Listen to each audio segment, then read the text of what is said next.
Hello, I'm Matt Guff from thehouse.com, and this is a 2018 Capita BSOD, the black snowboard of death, one of the most well-rounded big mountain decks from the Capita line. It's for intermediate to advanced level riders. It has a slight taper, a directional shape overall. It's meant for riding deep snow, ripping groomers, and riding fast. This is a pretty aggressive board with a setback stance, about a half an inch. It's basically meant to be ridden kind of one direction, a little bit more than the other, but of course you can ride it switch. The profile shape is great. It's great in basically all conditions. It's called the Alpine V1. Alpine V1 basically is outside of the insert packs and underneath and in between the feet, the board is camber.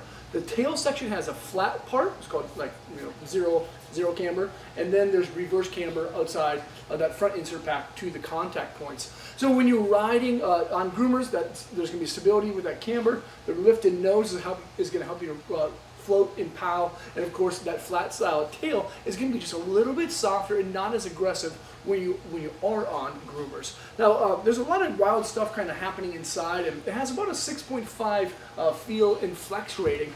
So I'd say it's aggressive. But one thing I really like about the BSOD is that it's really quick out of turn. So most of the time when I ride now, I ride groomers a lot. I live here in Minnesota, so I don't get a chance to ride POW a ton. But the Black Snowboard of Death is one board that really rips because of that progressive side cut radius. It accelerates out of the turn. Inside is a lot of different things. There's a hover style wood core. It's both a combination of poplar and polonial style wood. Poplar is really strong when it's flexed, and that's why they put it inside. And then there's a holy sheet fiberglass. There's biax glass on bottom and triax glass on top. The triax on top gives it a little bit more of a lively feel. Biax on bottom gives it a very consistent style feel.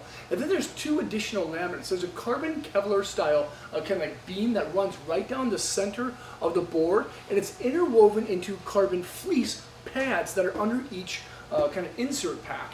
The combination of both those things gives the structure underneath your foot, but it has a longitudinal style snap and kind of like liveliness, but it doesn't give the board like a really rigid feel torsionally. The base is going to be ultra fast. This is a kind of a race style base. It has a structure called Moonshot, and it's called actually a hyperdrive base material. It's carbon infused. It absorbs lots of wax, but you need to keep it waxed up throughout the season. This is probably the most structure I've seen on a base in a really long time, coming right out of the factory and not at like a specialty race style shop. Then there's that 360 wrap steel edge, and again, a progressive side cut radius. So when you engage into the beginning of turn, it's going to be nice and mellow through the transition zone, and then out of it, it's going to be aggressive and snappy. But when you're riding switch, it's going to have the opposite style feel. It's going to be aggressive into the turn and then gradually mellow out. This is a really rad deck. It has an awesome graphic. As you can see, like the whole Capita line looks really good for 2018, 2019. Again, this is the Capita Black Snowboard of Death. You can check it out at thehouse.com by selecting the link below. Leave a comment or a question. Let us know what you think of this thing here. It's been in the line for a really long time. I'm sure some of you guys out there have ridden it before. Let me know what you think. Subscribe to the channel there, and of course, check out more vids there, and hopefully see you guys on snow. Peace.